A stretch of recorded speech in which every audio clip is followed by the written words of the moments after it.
आज का अपना आर्टिकल स्टार्ट करते हैं। अपना टाइटल पैराग्राफ लिखा हुआ है एज लॉन्ग एज का मतलब होता है जितना लंबे समय तक हो सके उतना। ठीक है ना। As long as the court does not use up executive laws, यानी कि जब तक, यानी कि जितने लंबे समय तक जो हमारा जो कोर्ट है वो डज नॉट यूज अप, वो नहीं करता है। यूजर मीन्स होता है हड़पना। ठीक है ना। जैसे कि किसी के अधिकार को, किसी के राइट को जब हम हड़प लेते हैं, ठीक है ना, उसे कहते हैं यूजर्व करना। और जब तक जो हमारा कोर्ट है वो हड़प नहीं लेता है, अपने अधिकार में नहीं ले लेता है एग्जीक्यूटिव के रोल को। एग्जीक्यूटिव क्या है हमारे यहाँ पे? सरकार। तो सरकार के रोल को जब तक कोर्ट अपने हाथ में नहीं ले लेता है, यानी कि जो काम सरकार का है वो काम अब कोर्ट ना करने लगे, ठीक है ना, जब तक, तो तब तक क्या होगा, जो ये एक्शन है, ठीक है ना, जो एक्शन है टू मिटिगेट एक क्राइसिस इज वेलकम। तो जब तक कोर्ट सरकार के रोल को अपने हाथ में नहीं लेता तब तक क्या है, जो उसका एक्शन है, जो उसका कदम है टू मिटिगेट, मिटिगेट करने का कदम। मिटिगेट यानी होता है किसी चीज़ के असर को कम करना, ठीक है ना। और क्या कम करना है? एक क्राइसिस, क्राइसिस यानी संकट होता है। और जो संकट चल रहा है अभी, आज अभी प्रेजेंट के वक्त में, ये कोरोना वायरस का, उसके असर को कम करने का जो एक्शन है सुप्रीम कोर्ट का, वो एक्शन वेलकम है, उसका स्वागत करते हैं। ठीक है ना। तो ये टाइटल की पैराग्राफ है। ठीक है। और उम्मीद है आपको समझ में आया होगा। आगे लिखा हुआ है, आगे पढ़ते हैं। जो जुडिशियल इंटरवेंशन है, यानी कि जो न्यायालय का इंटरवेंशन मीन्स होता है हस्तक्षेप, ठीक है ना, दखलंदाजी। तो जो न्यायालय है उसकी जो दखलंदाजी है, उसका जो हस्तक्षेप है, उसने हस्तक्षेप कहाँ पर किया है, दखलंदाजी कहाँ करी है? इन रेस्पॉन्स, यानी कि प्रतिक्रिया है, वहाँ पर उसने दखलंदाजी करी है। और प्रतिक्रिया किस चीज़ की है? प्रतिक्रिया है टू द यूनियन गवर्नमेंट की। यूनियन गवर्नमेंट का मतलब होता है केंद्र सरकार। तो हमारा एक केंद्र सरकार का एक रेस्पॉन्स था। रेस्पॉन्स का मतलब केंद्र सरकार की कोई प्रतिक्रिया थी। अब उस प्रतिक्रिया में क्या हुआ, जो हमारी जुडिशियल है, यानी जो न्यायालय है, इसने अपना हस्तक्षेप किया है। इसने अपनी, आप कह सकते हो किसी के मामले में उंगली अड़ाना, तो टांग अड़ाना, उसे वो कहते हैं हस्तक्षेप करना। तो अब हमारे न्यायालय ने जो सरकार का, केंद्र सरकार का एक रेस्पॉन्स आया है, कोई प्रतिक्रिया है किसी काम के ऊपर, उसने अपनी उंगली अड़ाई है। आगे पता लगेगा कि कौन सा काम है, क्या है, क्या नहीं है।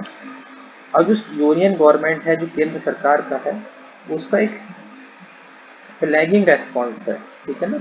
यानी कि उसकी जो प्रतिक्रिया है, यानी कि उसको पहले कोई काम दिया गया होगा, कोई बात पूछी गई होगी सरकार से, सरकार ने फिर अपनी प्रतिक्रिया दी, यानी कि अपना जवाब दिया। तो उसका जवाब कैसा था? उसका जवाब था फेलिंग, फ्लैलिंग, ठीक है ना। और ये फ्लेलिंग का मतलब होता है एकदम बहुत ढीला ढाला सा, ठीक है ना, एकदम बिल्कुल सख्त ना हो, जिसका कोई सिर पैर ना हो, ठीक है ना। तो उसे कहते हैं एक बहुत फ्लेलिंग, ठीक है ना, रेस्पॉन्स, यानी कि बहुत ढीला ढाला सा रेस्पॉन्स, ठीक है ना। तो ऐसा रेस्पॉन्स दिया। अब रेस्पॉन्स किस चीज़ के लिए दिया भाई? सरकार ने रेस्पॉन्स दिया था टू द हेल्थ क्राइसिस के लिए। यानी कि जो अब हेल्थ, यानी कि जो स्वास्थ्य से संबंधित जो क्राइसिस चल रही है, जो संकट चल रहा है, उसका रेस्पॉन्स दिया था। यानी कि सरकार से कुछ सवाल जवाब किए गए होंगे। और सवाल जवाब किसके बारे में? ये जो हेल्थ है, स्वास्थ्य से संबंधित जो संकट चल रहा है, इससे संबंधित कुछ सवाल जवाब किए गए होंगे सरकार से। अब सरकार से सवाल कौन करेगा? जुडिशरी, ठीक है ना, हमारे न्यायालय। तो अब सरकार ने क्या किया? उसका रेस्पॉन्स किया। उसका रेस्पॉन्स कैसा था? बहुत फ्लेलिंग था, यानी कि बहुत ढीला ढाला सा रेस्पॉन्स था। अब उसके रेस्पॉन्स में क्या किया? जुडिशियल ने अपना इंटरवेंशन कर दिया, यानी कि अपनी टांग अड़ा दी। तो अब जुडिशियल ने उसमें कुछ कहा है, कुछ किया है, ठीक है ना। उम्मीद है समझ में आया होगा इतना। आगे बढ़ते हैं। तो जो उसका इंटरवेंशन है, जो उसकी दखलंदाजी है न्यायालय की, वो क्या करी गई है? अब हैज रीच्ड, वो पहुंच गई है, ठीक है ना, हैज रीच्ड इट्स एपोथीसिस, वो अपनी एपोथीसिस पे पहुंच गई है। देखो एपोथीसिस क्या होता है? एपोथीसिस होता है कोई इंसान है या कोई बॉडी है, वो अपनी शक्तियों की चरम सीमा पर पहुंच जाए, शक्तियों के इस्तेमाल पर, इस्तेमाल की चरम सीमा पर, ठीक है ना। जैसे कि मानो कि आपके पास कोई अथॉरिटी दे दी जाए ठीक है ना, कोई पावर दे दी जाए तो आप नॉर्मल ही अपना काम करो, लेकिन जब आपको लगे कि हाँ भाई अब मुझे अपनी पावर का पूरा इस्तेमाल कर लेना चाहिए इस व्यवस्था को ठीक करने के लिए, तो जिस स्थिति का, जिस पावर का लास्ट में एकदम टॉप मोस्ट लेवल पर जाकर आप इस्तेमाल करते हो अपनी पावर का, उसे कहते हैं एपोथेसिस। ठीक है ना, तो जुडिशरी का जो इंटरवेंशन है वो कहाँ पहुंच गया है, एपोथेसिस में पहुंच गया है, एकदम चरम सीमा पर पहुंच गया है, एकदम आखिरी में पहुंच गया है।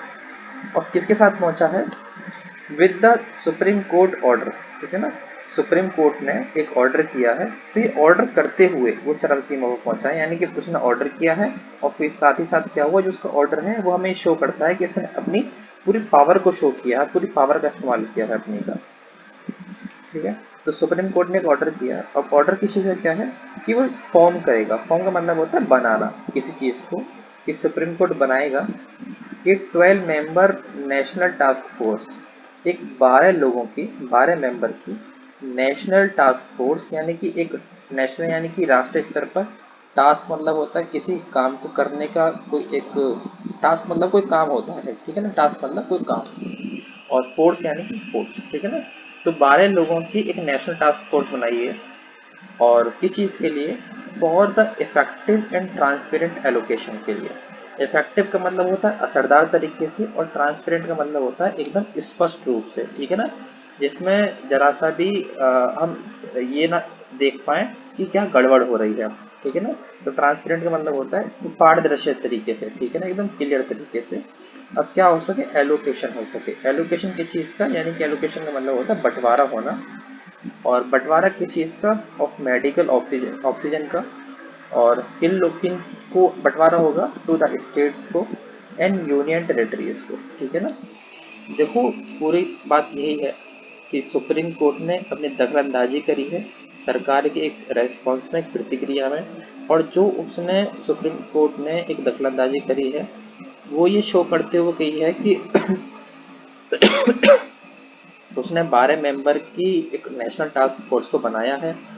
क्यों बनाया है, ताकि एक असरदार तरीके से और एक ट्रांसपेरेंट तरीके से, ठीक है ना, एलोकेशन हो सके, यानी बंटवारा हो सके मेडिकल की ऑक्सीजन का, जो ऑक्सीजन अभी ज़रूरत पड़ती है हमें सांस लेने के लिए और कोरोना के टाइम पे, और किनको, स्टेट्स को यानी राज्यों को, और यूनियन टेरिटरीज को। ठीक है ना, क्योंकि अभी ऑक्सीजन की बहुत महामारी फैली हुई है, जो टास्क फोर्स क्या करेगा कि देखेगा कि किस स्टेट को कितनी हमें ऑक्सीजन पहुंचानी है, किस यूनियन टेरिटरी को हमें कितनी ऑक्सीजन पहुंचानी है। ठीक है ना, इसका ये वाला काम होगा। आगे पढ़ते हैं, आगे लिखा हुआ है, अब ये जो पहुंचेगी ऑक्सीजन वो कैसे पहुंचेगी, on A scientific, rational and equitable basis पे। बेसिस माने होता है आधार। अब किस आधार पर पहुंचाई जाएगी ये पहुंचाई जाएगी एक साइंटिफिक के आधार पर, यानी कि वैज्ञानिक तरीके से। रेशनल का मतलब होता है लॉजिकली, ठीक है ना, जिसमें कोई लॉजिक हो, ठीक है ना, किसी काम को करने को कोई तर्क हो। ऐसा ही नहीं कि हम ज़रूरत यूपी को है तो हम बिहार को देते हैं, या बिहार को ज़रूरत है तो हम यूपी को भिजवा देते हैं। तो एक लॉजिक होगा उसमें। और इक्विटेबल, इक्विटेबल का मतलब बराबरी रूप से, मतलब ऐसा नहीं होगा कि जब सपोज करो यूपी और बिहार को ज़रूरत है तो हम दोनों को ही एक बराबर मात्रा में ज़रूरत है, तो ऐसा ना हो हम कि भाई यूपी को ज़्यादा भिजवाते हैं, बिहार को कम करवा दें, या बिहार को ज़्यादा करवा दें, यूपी को कम ज़्यादा करवा दें। ठीक है ना, दोनों में आपस में बराबरी होगी, ऐसा ना हो किसी को कम किसी को ज़्यादा। ठीक है ना, तो रेशनल बेस पे होगा जिसका कोई लॉजिक है, इक्विटेबल बेस पे होगा यानी बराबरी होगी, और एक साइंटिफिक बेस पे होगा जिसमें पूरा का एक हम ये देखेंगे कि हाँ भाई किसे ज़रूरत ज़्यादा है, किसे ज़रूरत कम है, उस आधार पर स्टेट्स को ऑक्सीजन पहुंचाई जाएगी। और ये काम कौन करेगा, ये 12 लोगों की मेंबर कमेटी बनाई गई है, एक टास्क फोर्स बनाया गया है, वो इस काम को देखेगा। और किसने बनाई है ये टास्क फोर्स, ये बनाया है सुप्रीम कोर्ट ने। और कब बनाया है, ये बनाया है सरकार का जो रेस्पॉन्स दिया है उसमें दखलंदाजी करते हुए, यानी कि उन्होंने ये कहा कि तुमसे तो नहीं होगा, अब हम इस काम को कम करते हैं। ठीक है, जब हम दखलंदाजी करते हैं किसी के मैटर में तो हमारा यही एक मतलब होता है कि ठीक है अब तुमसे तो ये नहीं होगा, अब हम करेंगे। ठीक है ना, तभी तो हम दखलंदाजी करते हैं किसी के मामले में, कि जब हम किसी काम को खुद करते हैं, ठीक, तो दखलंदाजी करते हैं। आगे लिखा हुआ है, मेकिंग यानी कि बनाते हुए।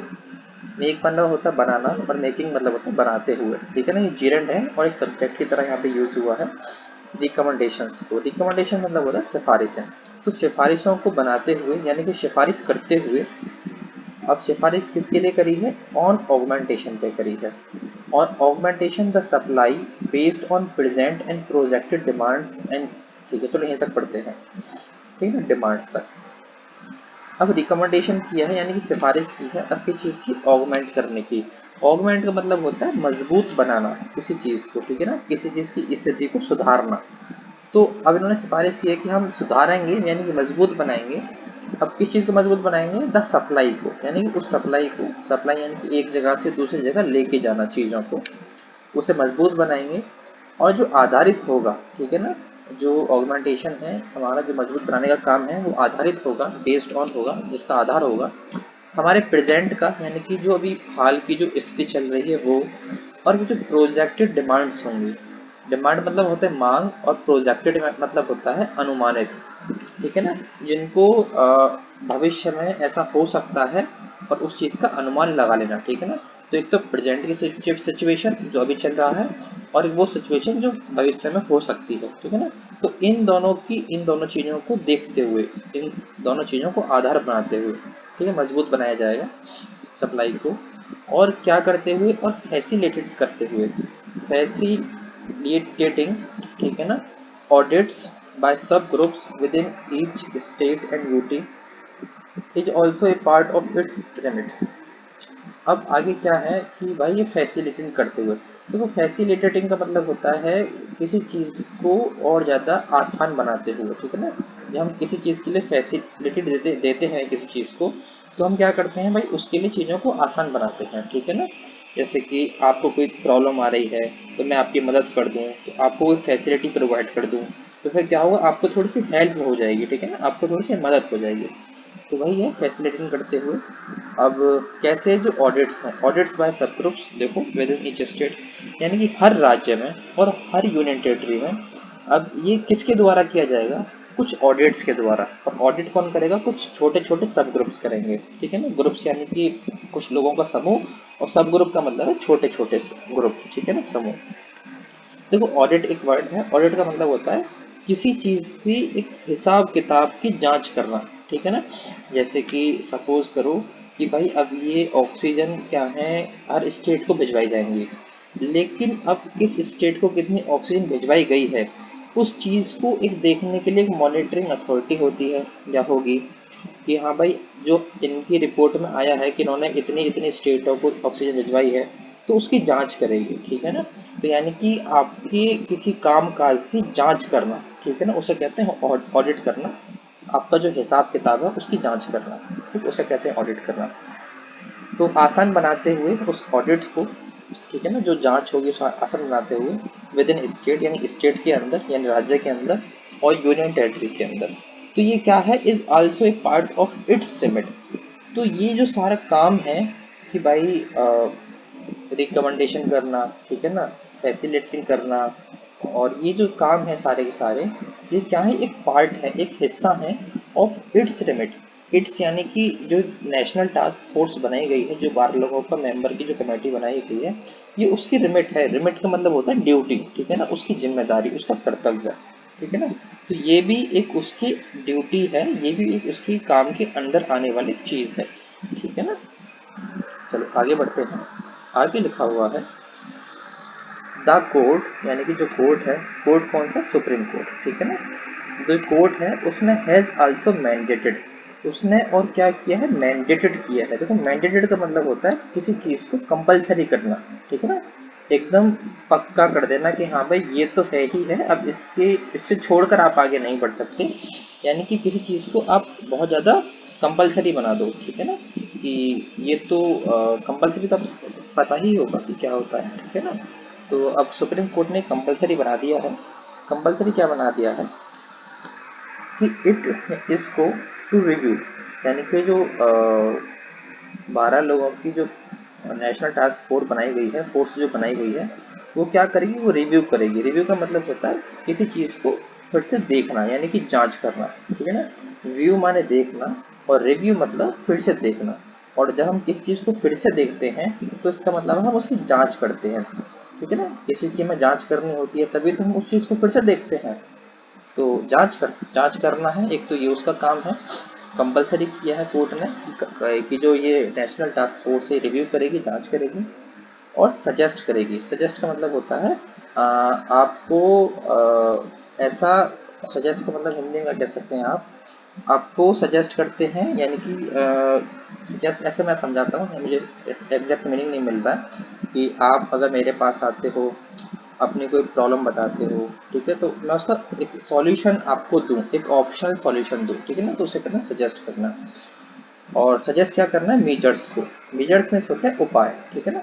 तो एक तो रिव्यू करेगा कि जांच चेक करेगा और सजेस्ट करेगा मेजर्स को, यानी कि कुछ कदम को, कुछ उपाय। मेजर्स मतलब होते हैं आपके द्वारा उठाए गए कुछ कदम, कुछ उपाय, ठीक है ना, इस बीमारी को कंट्रोल करने के लिए या ऑक्सीजन को सही तरह से वितरण करने के लिए जो उपाय हैं उन्हें मेजर्स कहा जाता है।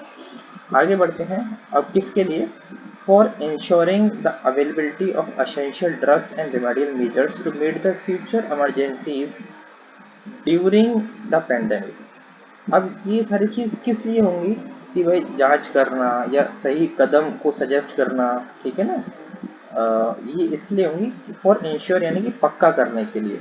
इंश्योर का मतलब होता है पक्का करना, फॉर इंश्योर पक्का करना, द अवेलेबिलिटी, अवेलेबिलिटी का मतलब होता है उपलब्धता को, और असेंशियल ड्रग्स को। असेंशियल्स का मतलब होता है बहुत जो जरूरी चीज़ें हैं, जरूरी, और ड्रग्स मतलब होता है दवाइयों को, ठीक है ना। तो इस चीज़ को पक्का करें कि जो ज़रूरी दवाइयाँ हैं और क्या है, और जो रेमेडियल मेजर्स हैं, मेजर्स यानी कि वही कदम हो गए आपके कुछ तरीके, और रेमेडियल मतलब होता है आपको राहत पहुंचाने वाले, ठीक है ना। तो आपको राहत पहुंचाने वाले मेजर्स कौन कौन से होंगे, अब अभी के टाइम पे राहत पहुंचाने वाले तो भैया आपका ऑक्सीजन हो गया, वेंटिलेटर हो गया, मशीन्स हो गई, बेड हो गए, हॉस्पिटल हो गए, ठीक है। तो ये सभी चीज़ें होंगी रेमेडियल मेजर्स की।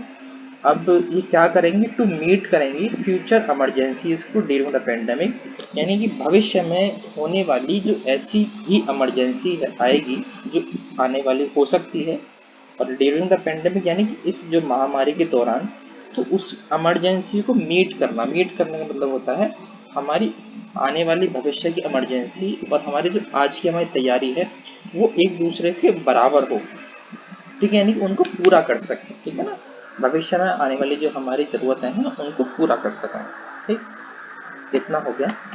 आगे बढ़ते हैं। आगे लिखा हुआ है, इन अदर वर्ड्स, अगर हम दूसरे शब्दों में कहें, जो द नेशनल टास्क फोर्स है, यानी कि जो 12 लोगों की जो कमेटी है, जो टीम है बनाई गई है, वो हैज़ बिकम, वो एक हो चुकी है, यानी कि बन चुकी है, एक जुडिशली एम्पावर्ड ग्रुप, यानी कि एक ग्रुप बन चुका है जिसको जुडिशली यानी कि न्यायिक तौर पर एम्पावर किया गया है। देखो, जब हम किसी को एम्पावर करते हैं तो इसका मतलब होता है हम किसी को पावर देते हैं, किसी इंसान को, किसी ग्रुप को एम्पावर करते हैं, तो यानी उसको पावर देते हैं, उसको कुछ काबिल बनाते हैं थोड़ा सा। आपने वर्ड सुना होगा कि वुमेन एम्पावरमेंट, ठीक है ना, यानी कि महिला सशक्तिकरण। तो वही बात है, महिलाओं को एम्पावर करना यानी कि उनको पावर देना, ठीक है ना, उनको पावरफुल बनाना, ठीक है ना। तो ये एक वर्ड होता है एम्पावर का मतलब, कि किसी को पावरफुल बनाना। तो इसको टास्क फोर्स को क्या कर दिया गया है, पावरफुल बना दिया गया है। किसके द्वारा, न्यायालय के द्वारा, कि भाई न्यायालय की शक्तियों के साथ अब इसको पावर बना दिया गया है, क्योंकि न्यायालय ने इस ग्रुप को बनाया है तो उसकी शक्तियां इसके साथ हैं, ठीक है ना। आगे बढ़ते हैं। अब जो कि क्या करेंगे, डेट में, जो कि संभावित रूप से, मे का मतलब होता है संभावित रूप से, संभावना को शो करता है मे, सिग्निफिकेंटली यानी कि बहुत एक बड़े स्तर पर, ठीक है ना। सिग्निफिकेंट का मतलब होता है महत्वपूर्ण रूप से, यानी कि बहुत बड़े स्तर पर कोई एक ऐसी चीज़ जिसे आप इग्नोर ना कर सकें, उसे कहते हैं सिग्निफिकेंट। तो महत्वपूर्ण रूप से क्या करेगी, गाइड करेगी। गाइड का मतलब है दिशा निर्देश देना, गाइड करना, रास्ता दिखाएगी। अब रास्ता किस चीज़ में, the handling of the health crisis. अब जो स्वास्थ्य से की जो संकट जो चल रहा है, हेल्थ यानी कि स्वास्थ्य, और क्राइसिस मतलब संकट, उसको हैंडल करने में मदद करेगी। हैंडल करने का मतलब है उससे निपटने में, ठीक है ना। और यानी कि हमको इस दौरान क्या करना चाहिए, क्या नहीं करना चाहिए, उसे मदद करेगी। और जो क्राइसिस है यानी कि जो संकट है वो सेट ऑफ हो चुका है, set of by the second pandemic wave. और सेटअप का मतलब होता है कि स्टार्ट होना, ठीक है ना। सेटअप का मतलब होता है स्टार्ट होना, कोई एक नई जर्नी स्टार्ट करना। आप अगर कहीं जाते हो एक आप एक नई जर्नी स्टार्ट करते हो तो उससे कहते हैं सेट ऑफ। तो उसी प्रकार ये जो क्राइसिस है ये सेट ऑफ हुआ है, ये स्टार्ट हुआ है किसके द्वारा, जो सेकंड पैंडेमिक वेव आई है, यानी कि जो महामारी की जो दूसरी लहर आई है इससे, ठीक है ना। आगे बढ़ते हैं, आगे लिखा हुआ है faced with proceedings in high courts relating to the allocation and availability of the oxygen। ठीक, इतना ही पढ़ते हैं। फेस्ड विद का मतलब होता है सामना करते हुए, ठीक है ना। जब हम किसी को फेस करते हैं तो हम उस चीज़ का सामना करते हैं, ठीक है ना। तो सामना करते हुए प्रोसीडिंग्स का मतलब होता है आपका कार्रवाइयों को, ठीक है ना, कार्रवाई। तो कुछ कार्रवाई हैं उनका सामना करते हुए। अब कार्रवाई कहाँ पर है, कार्रवाई है हाई कोर्ट में, ठीक है ना। हाई कोर्ट की कुछ अंदर कार्रवाई है, एक केस की कार्रवाई का मतलब होता है कोर्ट है। कोर्ट के अंदर क्या होता है भाई, केस लड़ा जाता है। अब केस है तो उसमें कुछ कार्रवाई भी होंगी, ठीक है ना। तो उन कार्रवाइयों का सामना करते हुए, ठीक है ना। और वो कार्रवाई किस चीज से संबंधित थी, जो रिलेटिंग थी यानी कि संबंधित थी टू द एलोकेशन से यानी कि बंटवारे से, और अवेलेबिलिटी से यानी कि अवेलेबिलिटी का मतलब होता है उपलब्धता, ठीक है ना। और ऑक्सीजन यानी कि ऑक्सीजन की, यानी कि ऑक्सीजन का बंटवारा किस तरह से किया जा रहा है और ऑक्सीजन कितनी मात्रा में अवेलेबल है या नहीं है, यानी कि ऑक्सीजन उपलब्ध है या नहीं है। तो इस चीज़ की प्रोसीडिंग को यानी कि इस चीज़ की कार्रवाई का सामना करते हुए, ठीक है ना, द सेंटर सबमिटेड। अब सेंटर का मतलब है जो सेंट्रल गवर्नमेंट है हमारी, जो केंद्र सरकार है। भाई केंद्र सरकार बहुत सामना कर रही थी, यानी कि सरकार यानी कि जो हमारा हाई कोर्ट है वो बार बार पूछ रही थी सरकार से कि आप जो ऑक्सीजन का बंटवारा किस तरह से कर रहे हो, ये अवेलेबिलिटी है या नहीं है, बहुत सारे सवाल जवाब कर रही थी, ठीक है ना। तो अब उसका सामना करते हुए अब केंद्र सरकार ने क्या किया है, सबमिट कर दिया है। सबमिट करने का मतलब है आप ये मान सकते हो आप घुटने टेक दिए हैं अपने, ठीक है ना।